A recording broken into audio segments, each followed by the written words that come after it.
Welcome to Bloom Today. We have a very professional show for you. We're going to be talking about faith, not performance, brings life. Hi, I'm Paula Wallace, president of Bloom in the Dark, and this is Jenny Priz, the single-handed serenity coach.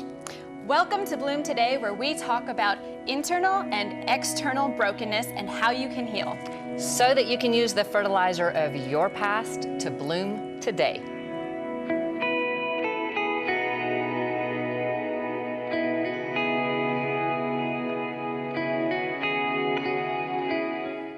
Hey everybody, and today we are talking about how faith rather than performance is what brings life. And we've had a little bit of knowledge and training with performance, maybe. Like you went to school for it, right? Yes, I went to school for theater. I was in performance from 3 years old. I was a dancer, so as much of a dancer as I could be at 3 years old with my little ballet. It's like point and back together and point and back together. But that was my first recital when I was 3. So there's been a lot of performance aspects to my life that started young, and then I just kind of, took it on with, all the world's a stage. Yay! I took Shakespeare a little bit too literally, I think, because I definitely started taking on that idea that I had to be performing for everyone all the time. And I was an only child, and this is something that I think happens to only children or firstborn. We try and achieve and perform and do, and I think that's kind of normal-ish. Normal-ish. Yeah, but when you take it too far, then that normal-ish goes out the window, and then you're stuck. What about you, performing? Well, see, I didn't do performance arts type of performance. I did the let's put on a facade kind of performance, which actually takes impressive acting skills because you're acting all the time. You have to when you're live that out, yeah. When you're living that out, and that was my protective mechanism for the fact that I felt too hurt and broken inside from before I was 3. So it was put on the perfect show because it will keep you safe, it will keep you out of trouble, people won't know how badly you hurt, whatever it is.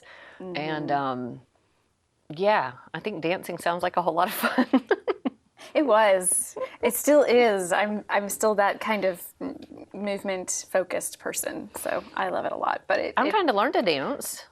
Fantastic. Because I grew up not being allowed to dance in a lot of the normal dance scenarios. So I'm like, oh, my body can move. I can enjoy this. This is a whole brand new world. Breaking out of that shell of performance that had you stuck locked down on lockdown, which is very, very different from mine. But when I started doing all of the performance aspect of life, and then I had no idea how people should really interact, because I really liked the escape of theater and performance, and I can be this other character, or I can portray this through something else, and I can escape from my own life for a while and do that. And then when you only have your own life, after college, I didn't really do a lot of theater after that. And that was because everyone around me was so dramatic all the time. In theater, I couldn't handle it anymore. So I have to get out. I need to find out what it's like to just be me for a while, and just kind of relax instead of all of these emotions flying everywhere. But I didn't know how to relax, so that's when the drinking came in. That's not such a good idea. So where did performance get you? I think it got me in jail with DUI. Yeah. At the end of the day, not really the award ceremony I was looking for. not the right red carpet. That's not the right. No, that's definitely not.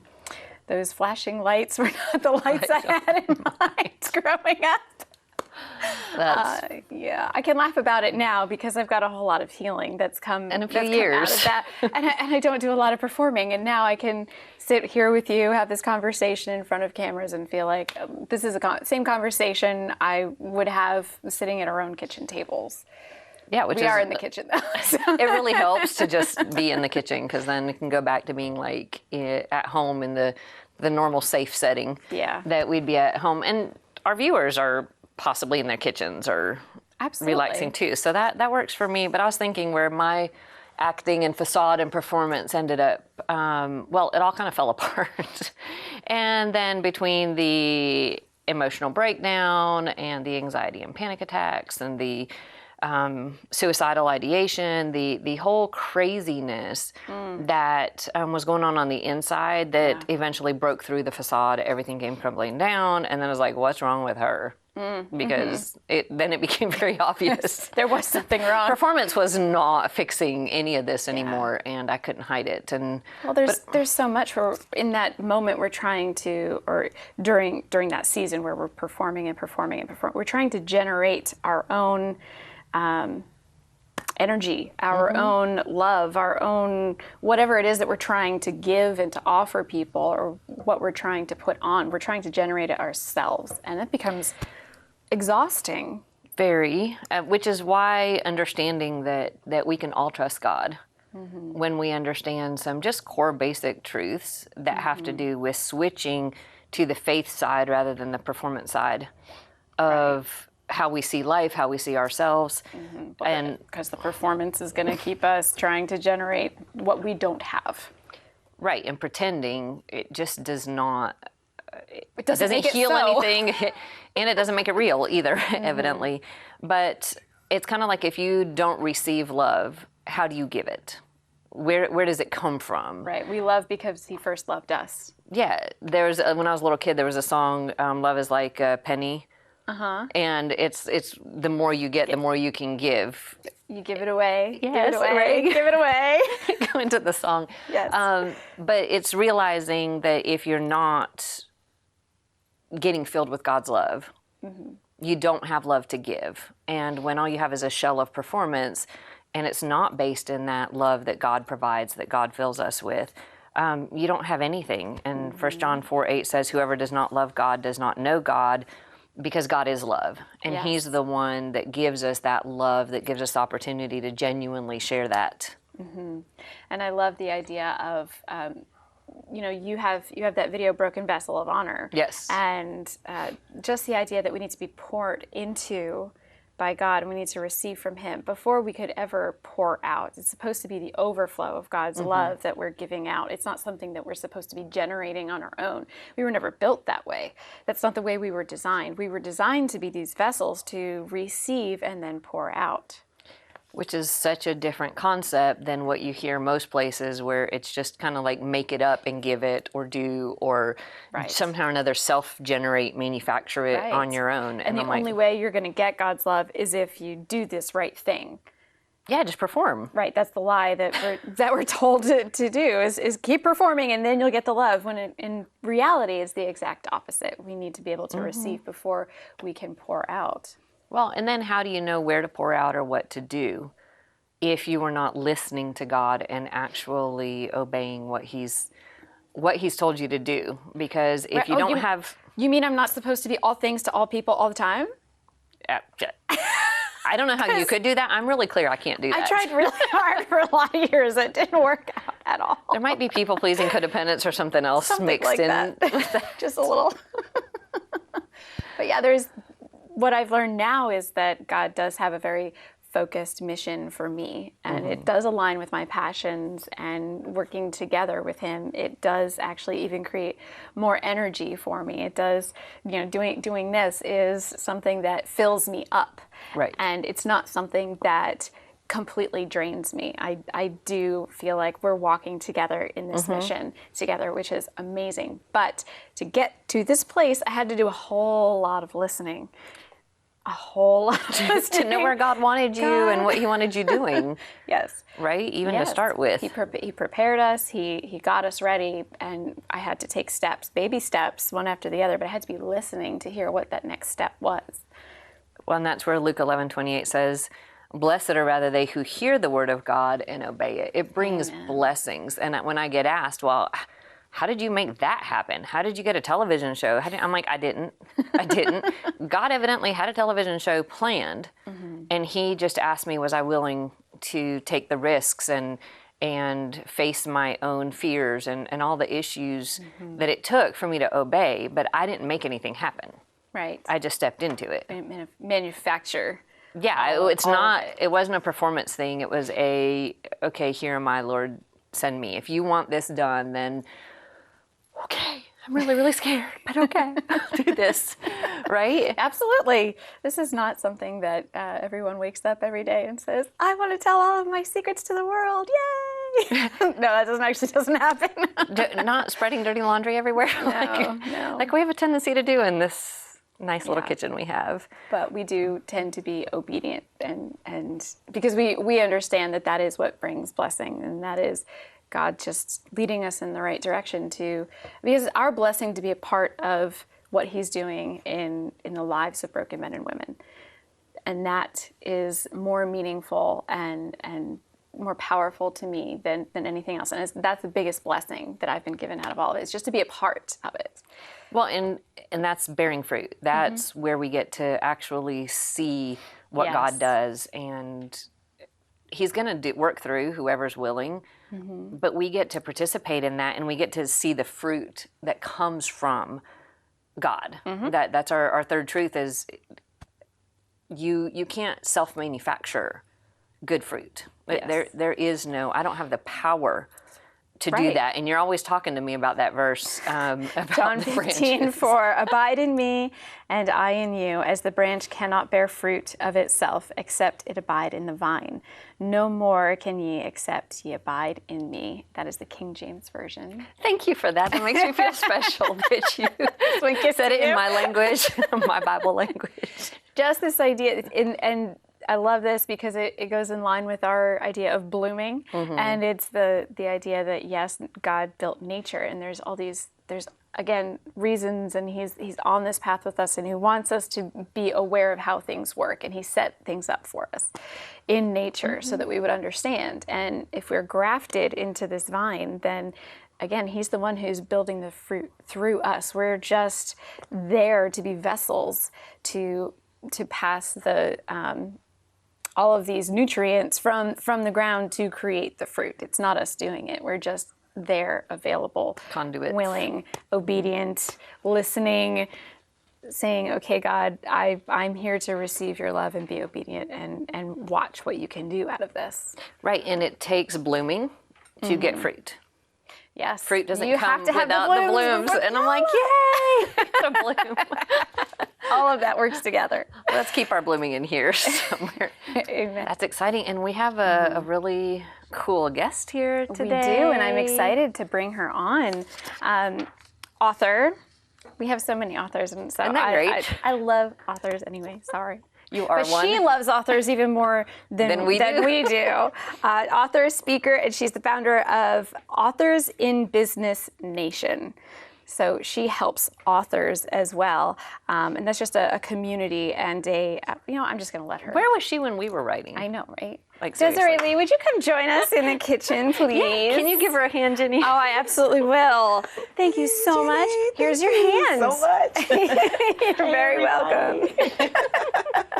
Come please, sit at the table. Welcome to the kitchen. Oh, thank you so much for having me. Oh, you're very welcome. You guys are kind. So I love what you do with authors. You tell us what you do. You create this community, these resources for them so that they can succeed. Oh, wow. So I am the founder of Authors in Business, and we call ourselves AIB Nation. And the reason why I created this is because I remember when I was writing my book and there wasn't that many resources around. It was not people were too friendly and helping me along the way. So now it's an opportunity for us to help one another and move forward together and try to inspire as many people as possible. That's amazing. So cool. I'm like, yeah, where were you? When And it's even cooler because I know your backstory a little bit. So and I know that you didn't start there. You didn't just wake up one day and said, "Oh, I've got everything together, so I'm going to do this. I didn't. I'm going to create this community." So tell us a little bit about you said I know that you started off in growing up, and it seemed like you were very successful in school. But then what happened after that? Well, it's amazing that the thing that I was most shameful of is the very thing that's catapulting me towards my success. Like you were mentioning earlier, Paula, about faith and performance. moving forward? Is it a facade? We think that we have to have this itemized list that God wants us to do in order to obtain this blessing or do it the right way. Yeah. And I quickly found out that wasn't it. So during high school, being raised by both of my parents, I had a 3.8 GPA, 2 basketball scholarships, on my way to college in the pursuit of the American dream. Yeah. I had some really strict parents, but they made it their best job to try to put me on the right path. And I just felt empty. I felt really empty, and I just had this idea of I needed more money in order to pay for the remainder of my college after the scholarships were gone and everything else. And 2 weeks after I graduated from high school, I was incarcerated for 11 counts of armed robbery and 5 counts of aggravated assault. Wow. So that wasn't the basketball scholarship route to No, success. Yeah. it wasn't. And, you know, facing 135 years in prison. That was, I mean, It's that was the not- maximum of what you could have been given was, wow. Just for being the driver of the car accessory. Wow. And everything that I worked hard on this itemized list just went away just like that. And I spent 4 years in prison, and it was a real humbling experience. It was very scary too as well. I'm sure. Yeah. You know, people in there with life sentences and have nothing to lose. Yeah. But this time around, I got a chance to experience God for myself and not on my mom's prayers or what I saw in church. You know, I couldn't depend on mommy and daddy. Like literally in there, I was depending on God every single day. So I kind of relate my story to Shadrach, Meshach, and Abednego because when people initially see me, they're like, oh, no, not you, right? And so it's just a real comforting feeling that even in the midst of that shame, or even in the midst of the most darkest place, that God never leaves you nor forsakes you. He still keeps you. She's in the fire with you. Do you see that? Yeah. Absolutely. At first I didn't. At first I'm like, okay, where are you?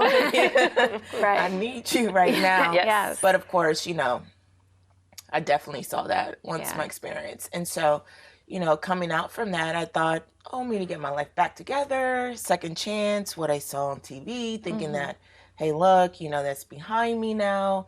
And I found out that that wasn't my experience. It was even more tougher. Oh, yeah, afterwards. Yeah. Being, when you were released from prison 4 years later, people Yeah. were not so welcoming of hiring and investing in someone who had your past. Right. And it's not just that, not just a, you know, place of employment, but it's also apartments. They do background checks. Also college, also cosmetology. There's so many jobs that we really don't notice that require a license Right. and a state license, and they do background checks. So I always tell people, like, have you ever been just tired of being tired? Like you feel like every day is a fight. Yes. And you're like, every time I go to someone, it's rejection. Nobody likes being rejected. Right. No. But for 6 years, Paula, it was like the most daunting experience that I had once I was released. And I felt like giving up. But God didn't give up on you. No, he didn't. And he answers as soon as you call him. So what really happened does. in your story that turned everything? It was, you know. it was weird. It was unexpected, but I was just tired and I just gave up. I said, Lord, I'm done. You know how we tell people don't give up too soon, keep going. Right. No, I can't tell nobody that because I did it. And so I place a lot of value in meeting strangers because of what Justacia did for me at this day at the nail salon. I had suicidal plans. And my mom came downstairs and asked me if I wanted to get my feet done and, you know, get a pedicure. And so I said, yeah, sure. You know, why not? This will be the last experience we'll have with each other. And I felt really, really ugly inside. I felt I was just done. It was like there was nothing else. I don't see anything else. And Right. the stranger, she just looked at me just like you guys are looking at me and say, hi, you're beautiful. You know, let's go have some coffee tomorrow. So what she didn't know was that ruined my suicidal plans that evening. Yeah, you couldn't have coffee if you were Right. And I you had to hang around for the needed coffee. somebody to talk to, really, you know, to understand. And I had a pity party. Yeah. You know, woe is me, you know, my family this, maybe if my mom did this, maybe if my dad did this, maybe if so-and-so did this, you know, instead of accepting responsibility, you know, right then and there. Right. And she was just smiling like, and she took a sip. She took a sip of her coffee. Oh, okay. And I'm crying my eyes out. You guys should have saw me. I swear, I have it all in my head. I'm crying my eyes out. And she's just like, oh, okay. And then she goes in her purse and pulls out a small little jar of mustard seeds. And so she tells me, hold out my hand. And she pours the mustard seeds in my hand, asks me, do I know what these are? Of course I do. I've been raised in church all my life. Faith is a mustard seed, move mountains. You know, God is not listening to my prayer. I didn't come here for you to preach to me. I need a job. Did you not just hear what I just told you I went through, right? Yeah. And so, of course, she says, I said, you know, being mad and upset because she didn't respond the way I wanted her to respond. Right. And the commiseration. Yeah. And so She's supposed to join your pity party. What was wrong with her? I don't understand. And I'm like, this is all the faith I got left. And she said, that's all the faith you need. And she said, you have to open up your mouth and speak to your mountains. Sometimes your problems stack up so high, they become your mountains. And she says, what you've been doing is you just been internalizing it and not speaking at it, you know, not using the power that God has given you. He said, if you ask, you shall receive. You can tell this mountain to move from here and there. And that's when I had affirmations. And I said, you know what, if I messed up my life, I'm going to write my story, take the thing that I'm shameful of, so no other teen has to experience what I've experienced. The reason why people go through what they go through is not for themselves. It's 3 reasons: to prevent someone from experiencing that same exact pain. So I can tell you, don't do this, don't do this, don't do that. Right. You know, or encourage from somebody. my example. You know, Yes. you know, or Yeah. encourage somebody who's in it. And then show people that nothing is impossible. And now I have government contracts. Now I tour the United States with my authors and just give that same love, like you were saying, that it has to be poured. You have to receive it in order to give it out. Right. And just give that same love, that same kindness, that same belief that I believe in you, even when you don't believe in yourself, to all the authors that I serve. That's amazing. And what is the name of your book?